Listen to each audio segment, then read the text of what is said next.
there, welcome to the Culture Studios podcast. I'm Chad, and I'm with Lex. Hey. Yeah, so today is going to be a great episode. You don't want to miss it, but make sure you like, share, subscribe, the whole nine. It helps us. It helps us know that you're watching, you're supporting us, and yeah, it's great. So today, we're jumping right into it. Yes, let's do it. So one thing I think that we kind of all struggle with at some point in our life is celebrating others. Yes. And sometimes it's because, you know, maybe we haven't been celebrated a lot in our life, or we've seen other people kind of like succeed and we haven't, or, you know, stuff like that. But I think a lot of times it's kind of like a selfless act to celebrate someone else's success. Yes. And so kind of where have you kind of run into that in your life and kind of recently and things like that? Man, it's been a journey, I feel like, in that area. So I was that person that, and it wasn't because I didn't want to celebrate others in a way of like, oh, I'm not happy for you. Right. I wanted to be happy, but I think it was because I wasn't doing, or they were doing the very thing that I wanted to do. And so I had to sit there and see them do that thing, run with it, be successful. And then I'm over here in this corner trying and it's not working and I'm not there yet. And so it's almost like in my mind, I was like, well, why should I celebrate you when it's not happening for me? And that's what I wanted. And when you talk about it, though, you sound crazy. Yeah. You're like, man, that sounds kind of selfish, you know? Yeah. And so, not too long ago, I had a situation like that, and it was hard. And because I understand it, I'm like, okay, I can't be like that. Like, if I'm striving to be like Christ, I need to celebrate this person. Yeah. And so, or people, or whatever the situation is. But I remember saying, okay, Lord, I want to celebrate them, but I'm going to need your help, because literally inside, like, I was smiling and I was saying it and I knew that if I say it, that it would help me. But inside, I literally was festering. And so I was like, Lord, you got to take this away. Like, I don't want to feel that towards this person. And I remember someone told me this before. He said, when you celebrate someone by telling them that they're doing a good job and all those things, and you're feeling that inside, keep doing that, and eventually it'll catch up. So that's what I was trying to do. But I was also being real with the Lord, and I'm like, I'm struggling in this area. I'm festering inside. I don't want to feel that, because I'll just avoid the person. Sure. Like, you can get to the place where you avoid them because you're like, I don't want to feel that every time. And Yes. Yeah. And so, long story short, I just kept praying, and one day the feeling did go away. And it was almost like it always comes back to identity. Yeah. So when I realized that I had an issue with me not thinking I would ever get to that place, I talked about it with the Lord. I dealt with that. And then I became more confident in who I was and who I am. Yeah. And so then I got to see that person a different way. Like, we all have a journey, we all have a road, and we're going to get there, but we can't compare to the other person. Yeah. And that's the big thing, comparison. And yes. I mean, we talked about it on a previous episode, but it kills. I mean, it can seriously, like, it can kill your morale and kill your relationships. But one of the biggest things is like to combat comparison is celebrating. Right. And like you're saying, it's kind of like, hey, I still have that feeling, but I'm going to push past it and try to get past it. And that's really the only way. Like, there's no other like quick fix. Like, feelings don't normally go away very fast, especially, you know, when you mentioned earlier, like watching somebody fulfill something that you're wanting to do and then going, man, like, I wish that was me. Like, I'm happy for them, but like at the same time, like, wow, they're doing what I wanted. And, you know, I think I saw that so much in my life where, you know, I would look at people and be like, man, like, I wish I would have the freedom that they had. I wish I would have this, that, the other. And then it's like, you know what, like, I can get there. And so before it became like resentful, I was able to catch it. But then what I started realizing in myself was where, you know, my motivation would come from, you know, wanting to one up someone. Right. And so then I realized to combat that is to celebrate people, is to be like, hey, no, like, hey, you're doing incredible. Like, hey, I watched it. I support them. Right. And then not only support them, but also help them. Like, I think a lot of times, one way to celebrate somebody is to say, hey, you know, what can I do to come alongside you to help you do something? Right. Because, you know, we know sometimes the journey is very lonely. Yeah. And especially when you're succeeding, there's not many people that want to help someone that's succeeding. And it's true. Like, nobody is Yeah. I'm not saying applauding like you need it, but like, right. But like, no one's in your corner, like rooting you on because of the feelings. Right. Exactly. And, I think it's one of those things too, like where like, successful people, the reason they're successful is because they can put that cone around and just be like, okay, even though there's like, negativity and things like that. And so haters gonna hate. 100%, and it's like, I've been a hater before. Like, yes. I'm like, why is this person doing this? What is this going? Like, what are they thinking? Meanwhile, inside, I'm going, man, I wish I could have that level of success, or right. I wish I had that influence, or, I wish that situation was different for me. And so I think sometimes us just, like you said, saying, hey, good job, or come alongside them and help right. them, really. And because here's the other thing, a lot of times is, it is lonely. So sometimes you just being there for that person can mean the world for them, because, right. sometimes the most successful people, their circle is so small. And it's like, the reason is a lot of people, they just resent successful people personally. Like, it's not even like they may support what the person's doing. But they may not love the fact that person is now, succeeded their realm of possibilities, right. Or things like that, And then also, I feel like a lot of times people want to keep you small. Like, they want you, knew you when you just started out. And so they're like, I want to just know you as that person. I don't want to know you as like maybe even being more mature or better than someone else. That's and so when that happens, you're like, I'm not going to celebrate. Right. So then I feel like with that's when you have to kind of like cut the haters off, because it could be detrimental to your success and where God is wanting you to go. And so I, like you were kind of saying, like, I've been on the spectrum of both sides. So like being the hater and then the person that no one wants to celebrate, because I'm just doing the things. And so it's hard, because I'm like that type of person that if I'm not careful, I can care what people think. And so, but I know I'm free from that. So I literally have to consciously think, okay, I'm going to keep going because I have a fear of God and I care about what he thinks more than what you think. Right. And so, like you said, putting that blinder on and just saying, okay, I'm going to stay focused on what he's telling me to do. But I mean, and that's a big thing. And so for me, kind of like my story with it is, I was kind of on the receiving end of a little bit of resentment. So when I, first kind of started my career in ministry, I took a job in Florida, pretty large church. I was 19 years old, took over a media director position, pretty large position for a 19-year-old at a large church. And, so, I had a lot of people that were kind of like, oh, you're young. You're too young, da. Which they're right. I was probably too young. Now looking back on it, I was too young to take that position. But at the same time, I'm thankful that I was able to do it and had 3 great years there and established a lot. But the thing that I had from close friends that were on similar career paths is a lot of them said, you don't deserve it. They were like, you don't deserve it. They were like, so you didn't put any work in, like you like you've never even been under a media director before, like that, like you've not worked. And they kept telling me like, hey, you don't deserve this opportunity. Wow. Like to my face. And what they were saying, there was some validity to it, but there was too much venom. So like, and we've talked about it here before, but it's like, it's one of those things where like there's truth in what's being said, right? But it's not coming from like a pure heart. And so I could in that moment decide, okay, like, hey, they're right. And then just go to mediocrity. Right. Because these are close friends that are telling me these things and they're coming across as, having the best intentions.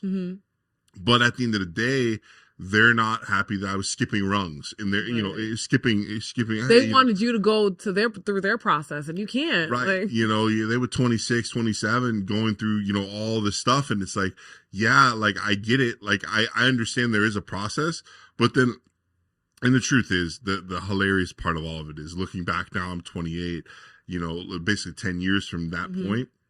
Nothing that I've done is at a normal pace. And it's not because I'm trying to put the pedal to the metal. It's just because things around me seem to just accelerate everything. And it's the I don't favor know of why. God. So I think a lot of times with me, I use that experience to go, hey, I never want to look at somebody and tell them, hey, you don't deserve this. Right. What I want to tell them is, hey, man, like your maturity level may not be there yet. So like one thing you got to look at when you take this position is you got to make sure you're being mature. You got to make sure, your character, you're make sure you're not overstepping people that have seniority over you. Cause that's what I needed someone to tell me was not, hey, don't take that position. It was, hey, don't overstep. Hey, you're 19. There's people that are double your age that are on staff there. Like, hey, the person that was in your position was almost double your age. Like, hey, you need to tread lightly, but hey, no, take it and do it with maturity. That's what I needed someone to say to me. Sadly, it was said to me, but it was said in a very venomous way. Right. More like a hater standpoint. A hater way, yeah. And so, so I responded differently because my maturity was there. So it was more of like a spite thing. But at the end of the day, now I looking back on it go, you know what? If I ever get to a point where that is a situation with somebody I know or a mentor or whatever, I need to approach it as, hey, these are the things that I dealt with. Hey, these are the things I've seen because, everybody has different paths. There's some people that work 10 years for a specific promotion. And then there's somebody that worked 2 years. They just walk in and they just got it. And, you're like, well, why does that? And, it's the favor of God, but it's also sometimes it's God testing us. Yeah. To say, hey, I think I was just talking to Lance and we had an episode where we were talking about how, some people, their career paths, they act like everything's been pioneered. Right. There's no like, hey, this person worked at this company for 25 years. And so that's your same route. You're going to go the same way and you don't have to. You can break off. And you can get somewhere faster. You don't have to sit in the same, 25-year path. Someone else already pioneered it, like you said. They paved the way, so then you can just do it faster. That's the whole point. Exactly. So some people are pioneers and some are the ones that come after. Yeah. So if you can realize the role, it'll help you. 100%.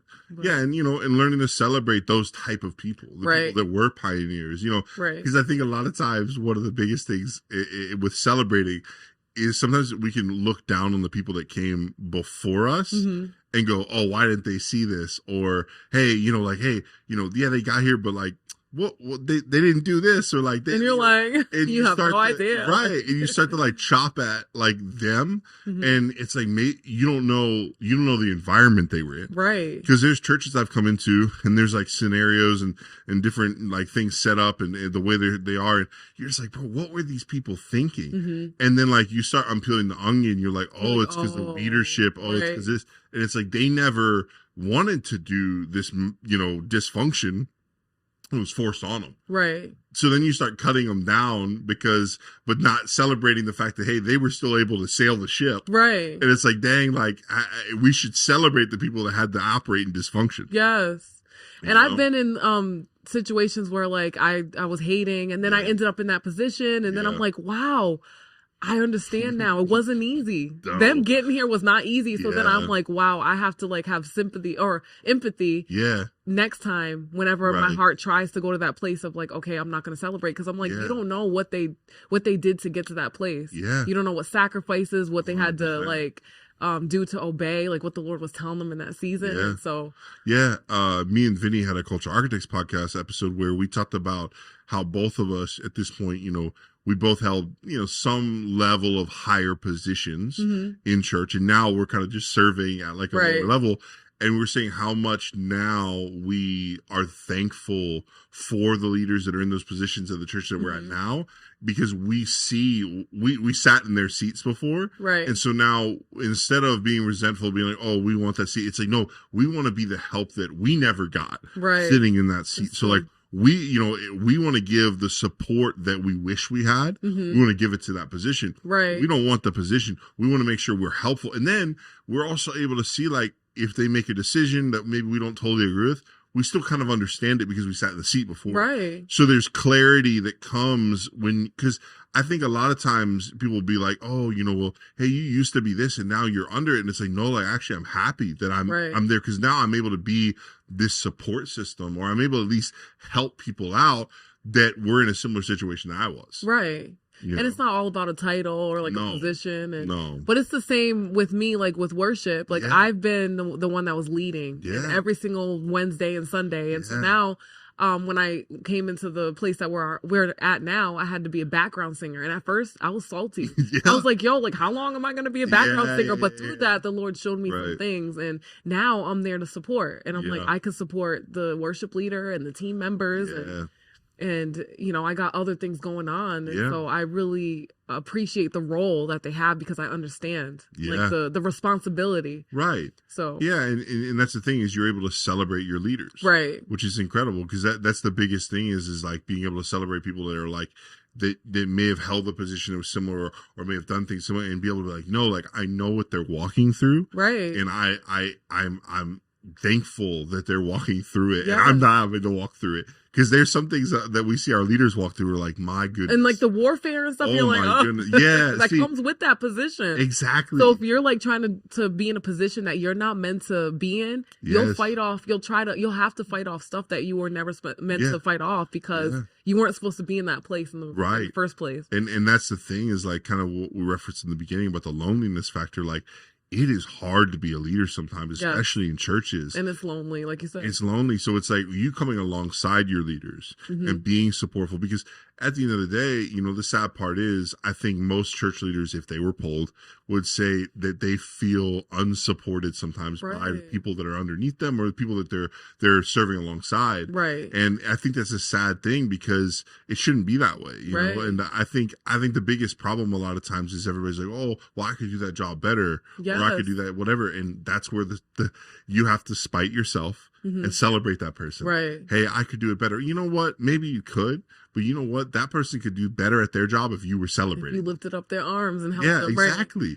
You know, be the support system that they need. Yes. Because one day you're going to need a support system. Right. Exactly. And I think that the funniest thing was I was at a school ministry and someone said, I pray that the level in which you serve this ministry, when you get your ministry, that's the level of which those people serve underneath you. Basically saying, if you serve your brains out and you give them to yourself, and then that's the type of people that your ministry attracts when you have your ministry. But if you're lazy and you don't do anything, I hope those same people come to your church and you get to see what we're dealing with. Yes. Because it's like, how crazy is it that we're like, oh, you know, we're just going to sit back and just relax and at our local church not do anything. And just take. I can't, yo. And then you want to do your own ministry. Yes. And you end up in your own ministry and then you go, why aren't these people helping me? Why aren't people showing up on Saturday for their outreach? Why aren't people? And it's like, well, you never did that. Right. So reap what you sow. Why are you expecting other people to do what you were never wanting to do? Right. So I think the biggest thing is, and we hear it all the time, is you can't take people where you haven't been. Right. And so I think in that, you know, we have to be celebratory of our leaders, celebratory of the people alongside of us, and in helping them lift them up. Because if we're not capable of that, then why would we ever expect someone to lift us up, to celebrate us and reciprocate? Because if we're not capable of it, why are we expecting other people? Right. You know? And that's what most people, I think their expectation is nowadays. And and then like I was saying, like the neediness, like that part, I'm like, I do not. No, like I don't want to deal with that, but seeing that with like leaders, you know, like you're saying you can do better, but do you see the behind the scenes that they have to do with the people, calling them day and night, telling them this and that, saying that they didn't do a great job and so they're just gonna dip out and you know, things like that. So. Yeah, I mean the weightiness, you know, it's just the crown is heavy to bear sometimes, right? And sometimes we look at like the performance. And the what's on stage, the platform. That's all we look at is the platform, but not like what it takes to get to that point. The sacrifices they're making in their family, right? Sacrifices they're making with their kids, right? It's like, you know, I think the biggest thing is like, man, some of these people, and it depends on different churches. Not saying for our church necessarily, but like there's some people on staff like that I know that I served alongside of, and I was one of them. Didn't take a vacation for 4 years. That's crazy. 5 or 4 years, and it's like they're sacrificing so much, and it's in the name of the church, it's in the name of the people. But the thing is the reason that they feel like they can never take that vacation is because they don't have anybody alongside them to lift them up, to celebrate them, and saying, right? hey, you need to go. Hey, you need to take time off. Like they have nobody in their ears saying, hey, this is healthy. Like, hey, you're doing a great job. You know, because then they feel like, well, if I leave, everything's going to come crashing down. I'm going to lose my job. Right. That's just, I mean, you talk to most people in ministry.